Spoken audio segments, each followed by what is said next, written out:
woke up in a lucid dream. Now we're hunting for the shards.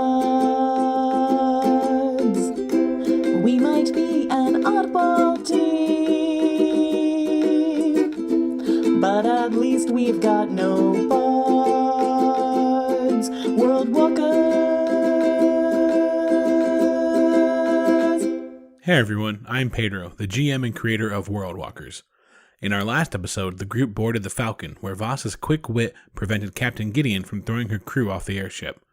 Finding jobs on the ship, or in Roberto's case, a prison cell, the group laid low while Vossa learned that Clayborne was more than a simple artifact hunter. After a bit of shenanigans involving Ertleby, smeared berries, and some superb acting, the group has come together to discuss their next move. Roberto is brought up to speed on their current predicament. Can Tin mention that she thinks that instead of this Clayborne being someone we want in our group, she'll play the devil's advocate and say, sounds like she brings enough trouble, and we already have enough trouble to deal with on our own. I wouldn't want her on our group. Voss is like, oh, that was never the plan. I was just trying to get her alone so we were friends and I could kill her for the shard. But yeah, no, I agree with you, Tin. For this, Ertleby would actually transform back because she's been impatiently playing to signal agreement and disagreement, and she'll be like, "Well, first of all, you're terrible actors. Only one of us was committed to this role, and it was me." Total Bradley move. Secondly, I'm just saying, can't stay very long in one place. Disaster happens. Some mysterious no-dreaming thing. Is she a lucid dreamer? We should go to her and just under our breath, every third word, say patches. So oh, Clayborne, good to patches. See you, patches. Tompkins patches. Anyway, we're sorry for lying to you, Patches Tompkins. And just look for her reaction. I'll do it if none of you want to. And then at that, Ertleby's actually going to wander the room looking for a dead mouse that would happen to be lying there. Because as we know, ships have lots of dead mice on them. Right, but not in the suites.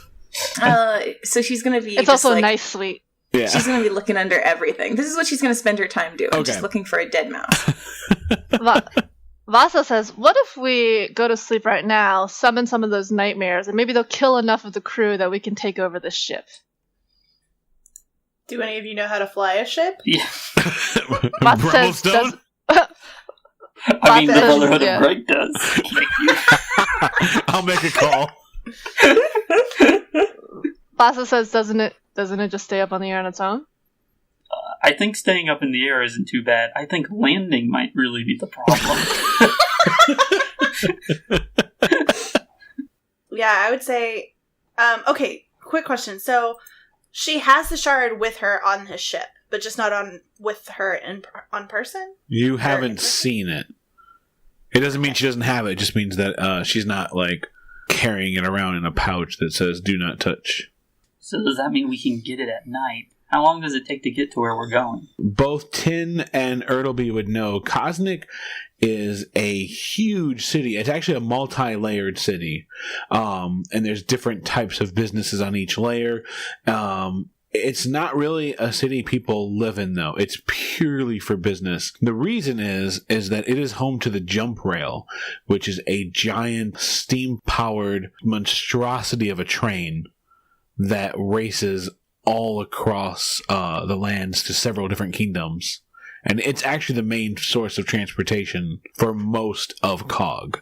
Either one of you, have you ever traveled from Phallus to Cosmic before? I can tell you then how long it would take. Yeah, Ertleby would have, because her son Torrance lives there, and he's got twins, and also an older daughter. So she would love to visit them. Tin probably would have too with her messaging days. So it takes about maybe a week and a half by the normal routes that the airship captains take. That's so long. Yeah, I was going to say, this is a slow-ass ship. How long have we been having hijinks on the ship? So you would both know the reason for that is that there is a treacherous mountain pass called the Durango Mountains, and airship captains always fly around it. They don't ever cross through it, and that's why it takes so long. Even flying above it is dangerous. I mean, Why? the mountains are incredibly high anyway, but there are some sort of flying creatures, apparently, that will rip airships apart if you fly that way. So airship captains never fly that way. They always go around. Well, we can take them out. Nope. Easy. We got guns. You said it's called Dodongo Cavern? Durango. Ah, no, not Dodongos. Never mind, we can't take this. We need to avoid it. Meanwhile, Just gonna stuff it with bombs. as the group has been discussing their options, Vasa kind of crosses her arms. She says, "Well, I morally disagree with this approach, but what do you think of telling Clayborne the truth?" Yes, I think so, but we should do it by coughing it every third word. So, hello, Clayborne, it's nice to... we are adventurers on a mission from Patches. See you. That way we have plausible deniability. Okay, fine, we can just tell her the truth. Brummelstone picks his jaw off the floor. A suggestion of truth-telling from Vasa. Vasa knows that. She's like, "Yeah, I don't like it either. I'm gonna have to wash this down with a lot of mead." Are you? Yeah, how drunk are you? I think that might be our only play. I don't think she's gonna like us wanting to take the shard or whatever she has away from her. Well, whether she likes it or not, we're taking it, so... We can take the nightmares. Why don't we just pitch it as taking away her curse? Like, we're cursed with the same things? I mean, that's the reason why I think that she should come with us, because, I mean, like, we can fight off the monsters together, we have another set of hands, and she seems to be a capable warrior, even though she says she avoids fights. Like, she has to know how to use the stuff that she's carrying with her. Vasa kind of crosses her fingers. "Well, here's what I know. I know we're on this ship, crewed with a crew, and a captain that, for all that he's a penny-pinching miser, has been sharp enough to stay more or less ahead of us with no particular blame on anyone." And she kind of like quickly looks over to Brummelstone and Tiny Tin. I did really well. We can't risk the captain turning on us, because we will be outmanned, we will be outmatched, and we are in the air at his mercy. We could wait until we land and follow Clayborne then, or we could try to convert Clayborne to our cause. Now, I've schmoozed her a bit, and she's not intractable, but we would have to do a lot of convincing, and there is no guarantee that she would waver from her path of solitude that she just so enjoys in her boring, alcohol-free life. Ertleby would insert at this point that we have a lot of bridge mending to do with her. It sounds from it sounds like from what I've heard from Vasa that she likes straight shooters, and I admit I have not followed the teachings of Benjamin Mansley, and I have not shot straight. So I think we should invite her here and put on a play telling the story of our adventure so far using the props in the captain's quarters. I think this is my formal suggestion. I think she secretly always wanted to be an actress. This is my idea. It's a good one. Vasa looks to Roberto and says, "Maybe if Roberto explains it, it will be simple enough that she'll believe us." Who are you calling simple? I'm calling you honest, Roberto. Aww. He'll need someone to go with him, for company. No. Is the door locked, by the way? Vasa goes and jiggles the door to see if it's locked. Ah! Then Vasa makes the same noise. It's like, oh! In game. And then she kind of looks over. She's like, yeah, that's the plan. I'll bring her here. Yeah. Ertleby is dressing Roberto up by like putting sheets on him and being like, "You can play a nightmare. Brummelstone, you can play that door we had to beat." I don't want to be a nightmare, Grandma. Okay, you fine. Repudiate me. I'm not disappointed.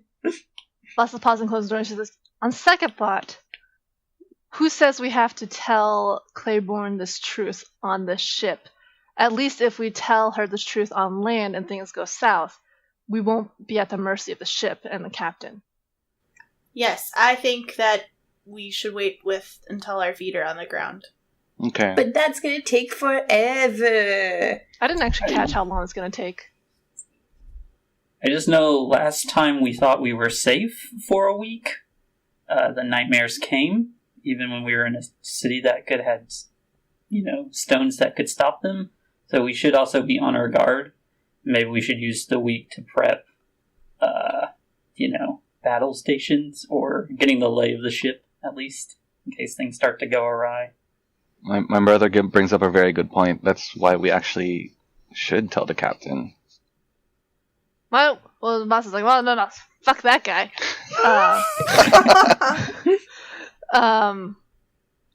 Vasa goes like, well, maybe the nightmares will kill her, and then we can get the shard from her. Because, as far as I'm concerned, I don't want to be in the air if we get attacked by nightmares. These ships are stupid. I wish we were back at the bar. Vasa goes, alright. So we'll tell her now, because we can't wait. Yeah, better to have someone prepared, at least, even if she doesn't believe us. In a play! And it'll test her mettle if we do get attacked, and we can see if she is worthy of joining our group. Yeah. Good point. It's like a 2-part interview process. Do you have any references? Are you a dreamer, and can you fight? Yeah. Have you met Tompkins? We summon her. Vasa will bounce out of the room and kind of stroll around the ship looking for Clayborne. Yep, you find her topside. She's just kind of looking over the side. She hears you coming when you approach, though, and she turns around and she's like, "Hey." Vasa's like, I heard about go ahead. your grandmother, and then I heard about your grandmother again. Vasa's like, yes, she's alive. It's great. And she's like, yeah, congratulations. Or And I was like, good news. yeah. She's like, yeah, this is the 4th time she's fooled me, but I fall for it every time. Anyway, no, come meet the family. They all want to meet you because I told them so much about you. Come on. Come on. She's like, puts her arm around her, like, come on, Phil. All right.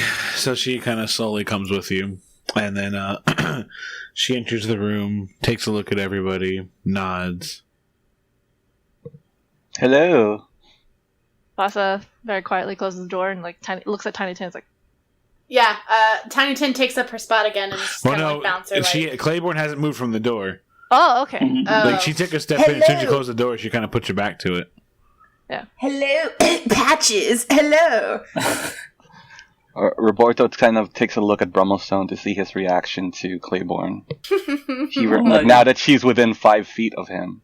Brummelstone remembers Vasa telling him about how she said mean things about the forge, and there's some low points there. And doing all things for gold, another low point. He's losing interest. No. Vasa butts Ertleby forward like, this is my grandmother. I'm sure you've met. Hello, Tompkins. I mean, dear. Hello. How you feeling? Oh, much better now that I've had some lucid dreams. Yeah, that's enough of her. She just kind of slowly nods. Good. I'm sorry for saying I was future you. Shards of dreaming tree. It was wrong, and I apologize. Also sorry for faking my own death. I had this whole thing worked out, but then it was Vasa who entered instead of the captain, and I fooled her. Because I'm a great actress. So why am I here? Because we could have met at the bar, which seems to be your office of choice, no offense. Vasa says none taken. I'm proud of that. Well, Lady Clayborne, we have something very important to tell you, and it's kind of serious. All right. It seems that we are in the same boat. Yes, I didn't that's actually true. mean that. I didn't mean that actually.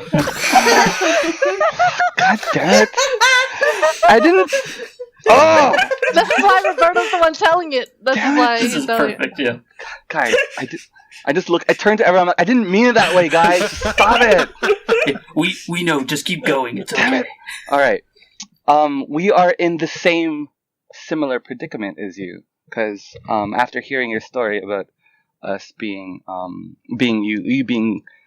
followed around by a plague or a curse, it seems that we also are cursed.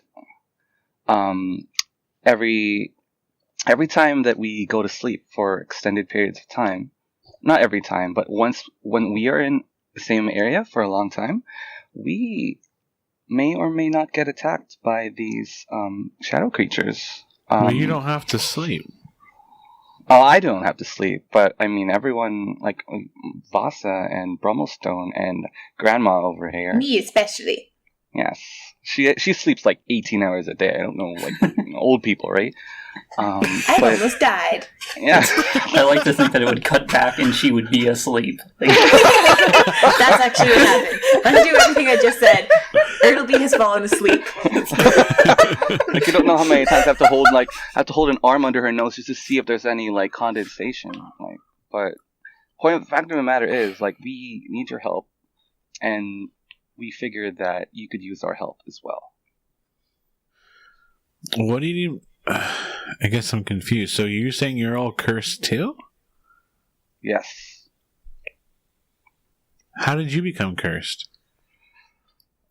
It's kind of a long story. We like, okay, put it into long story short. Some guy pulled us into a dream. There was a bear. We got attacked by nightmares, and now we're here. Stuff happened. That is a short story. Yeah. But what does it have to do with me? Because, I mean, do you want me to help you keep walking? Because that's what I do. Well, we could always use another formidable, like, hand in the party, you know? Like, you seem to be pretty formidable with your weapon, and, you know, if you can help us solve our predicament of, you know, like, we're trying to find the source of these shadow creatures and beat them, and if you can help us, if you join our party and help us do that, we will help you rid yourself of this curse that has plagued you for years. I mean, sure, I guess. Yes, that's a sure. That's Vasa, under her breath, whispers to Brummelstone, I can't believe that fucking worked. sure. I guess that's like You I should show her have 80%. to the go to Coaston still first to drop off my package, but after that, we can... If you About think you that know how to package. solve my curse, I mean... We'll solve it together. I don't know how to do it right now, but you know, I mean, Brummelstone reads a lot of books, and you know, we got a lot of stabby people in the party as well. And she's like, "Oh, you're learned in the ways of lore." I'm not, but No, Brummelstone. she's looking at Brummelstone. Oh. Oh my god, yes! Flirt! Flirt! I, my lady, I am. And she kind of nods. She's like, "That's really cool. We could actually. Well, we'll talk later. Because Yes, perhaps this evening over dinner? yeah, I have to eat tonight. Yeah, why not? All right. I will bring my finest tales of lore. Cool. All right. Smooth Yeah. talker! She says, "All right, so you guys are gonna come with me to Coaston so I can drop off my package then?" Of course, Coco Vasa lives goes, there. right, About about that that package. package. Yeah. What's up? We can't have you. Vasa looks at Ertleby and goes, like, she kind of like arches the eyebrow, like, what do you mean? Well, okay, so what was Tin about to say? Wasn't Tin about to say something? Yeah, she did. Wait, what'd she say? She said, "So about that package." But then Ertleby cut me. The package presents complications. How so? Wine and dine her. Wine and dine her. Discuss it over wine and dine. We'll discuss it tonight. It's a long and complex story that deals with the lore of many worlds. Oh, well, sure. All right. Like, that got her. Like, as soon as you talked about that, her eyes, like, kind of widened, and she said, yeah, absolutely. I told you a play would have worked great. Ertleby whispers. Well, okay. I will see you tonight at the hall, then. I will see you then. I look forward to it. Cool. And then, yep, she kind of hurries out. Vasa claps Brummelstone hard on the back, being like, Master Dwarf, your game far exceeds your height. Brummelstone has literally, like, melted into a puddle. Like, just like everything. Oh my gosh. Wait. Brummelstone, bro. Just let me ask one question. Like, just trying to push his hair to cover up the bald spots. Well, Brummelstone, was she talking to you when she said dinner, or was she talking to, like, the royal we? No, Vasa's like, obviously. That's what I'm just wondering. No, they're going on a date. Oh, nice! And I clap him really, really too hard on the back. Thank you, brother. Thank you. Vasa says, now don't screw it up. Impossible, for I am quite the charmer. What's her charisma again, bro?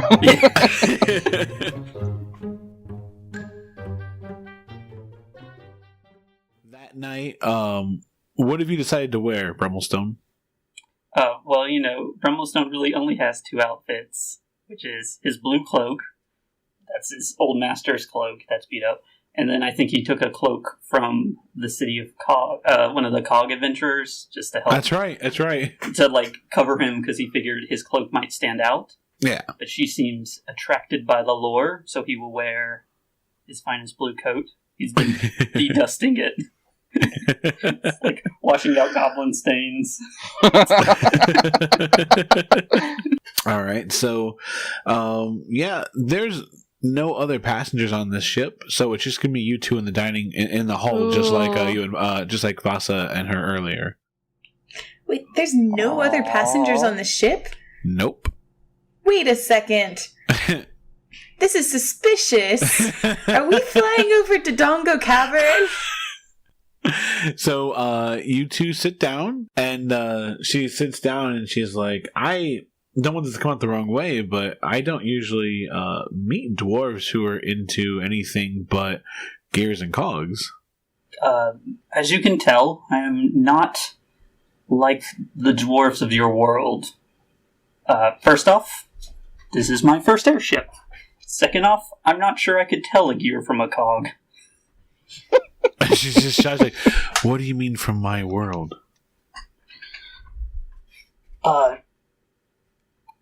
Vasa has told me that you used to dream, or that you suppress your dreams. What if I told you there was a king of dreams, and that's how we've met?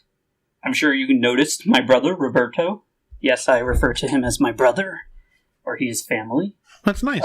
It is not built the same way your cog forge seemed to be built.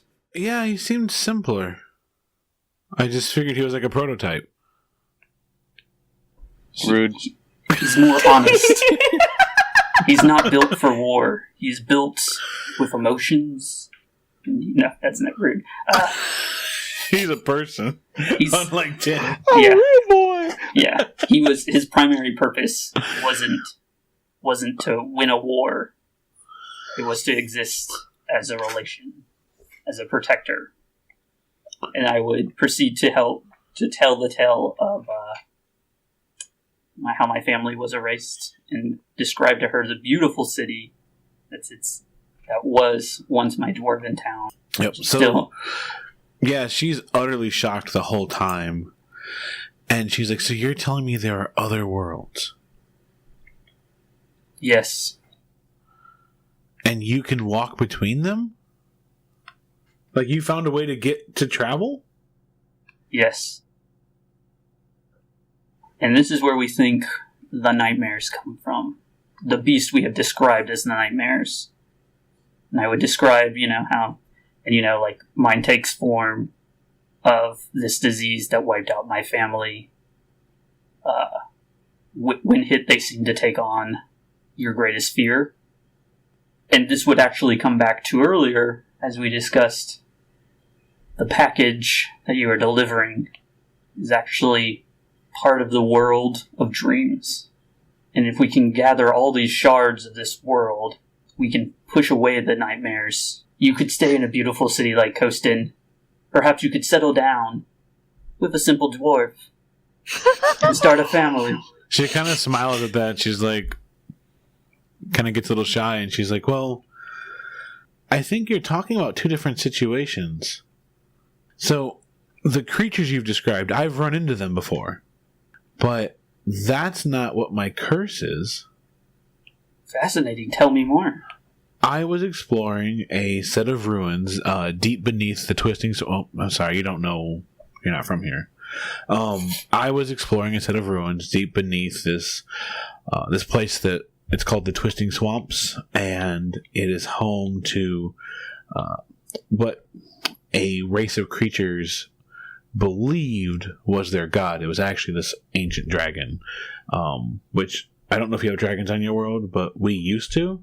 And I basically went into the wrong area, and I became afflicted by a curse that was guarding the area. And since I disturbed its home, I can't ever have a home. Like, because I disturbed its home, I myself can never have a home. And so I'm forced to wander. If I stay in one place for too long, chaos kind of breeds around me. Like, things just go wrong. If I stay too long, any kind of natural disaster can come. I don't want to describe all the bad stuff that can happen. It's kind of hard. Oh, no need to. This is a night of pleasantries. Thank you. But no need for sadness.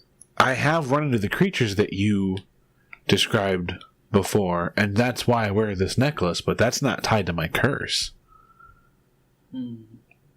When she describes the curse, do I know anything about that? No, that's probably unique to this world. Well, I would tell her I am a skilled wizard and an adventuring one, and while I've not run across that curse, if you can help us achieve our goals and push back the nightmares, we can surely push back this curse and figure out how to get you a home.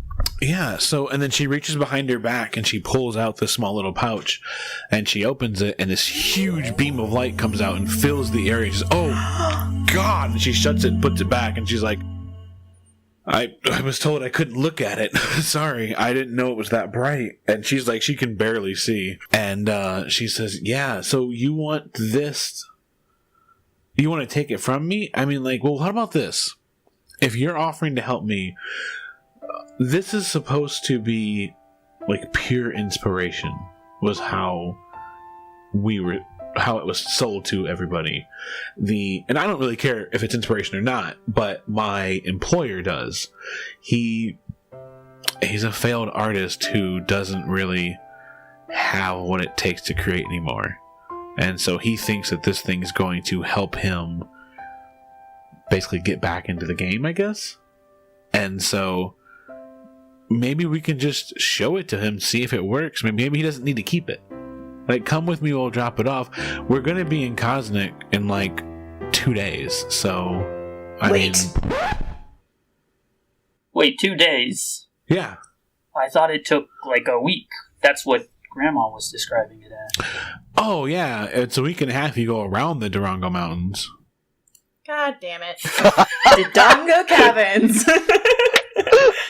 I paid top coin to make sure we can get there as fast as possible. I'm running late. That's when you hear screaming up top. And everyone can hear it, because it's just the screaming is going on and on and on. Well, let's do this thing, you guys. Yeah, it looks like you got what you paid for. No, I didn't want this. What is this? And she jumps up and runs out with you. After Brummelstone and Clayborne run out of the room, I stumble out of a barrel. I've been eavesdropping on them this entire time, and I run, catch up behind them. Thanks for listening to episode 21, Hot Flirty Action. I'd like to thank our supporters over at Patreon, whose support allows me to do bigger and better things with the podcast.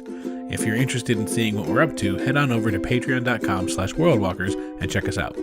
You can also help the podcast by leaving us a review on iTunes, and you can follow us at WorldwalkersPod on Facebook and Twitter.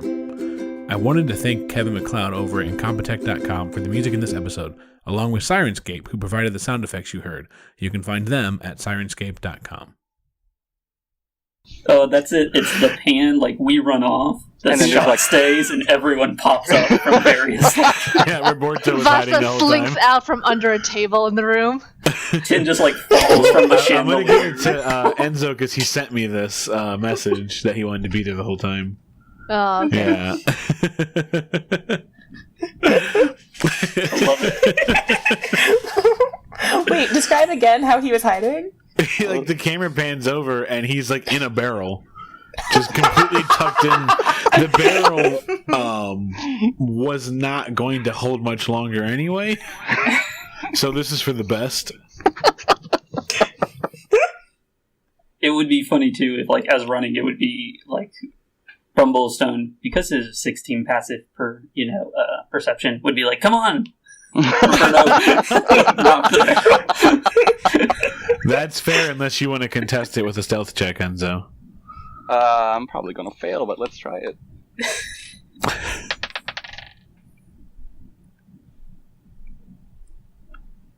Can you see that? Can you see that? Natural 1. I got a natural 1. It's not even... He might have got there while you were getting in the barrel.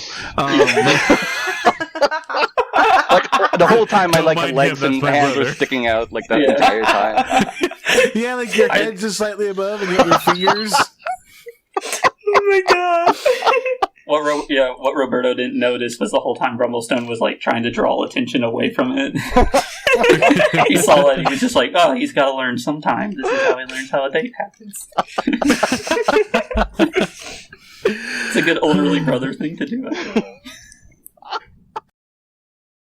And after your meal is ordered, what? What is that? Are you drawing a beard on yourself? Don't think I won't grow this. Watch yourself, Pedro. I'm going to grow all the beards. Just watch it.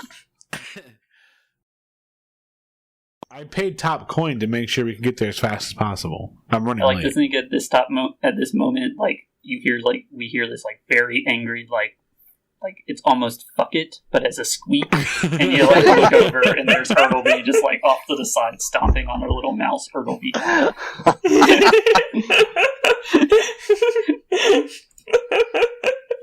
She was enjoying the day.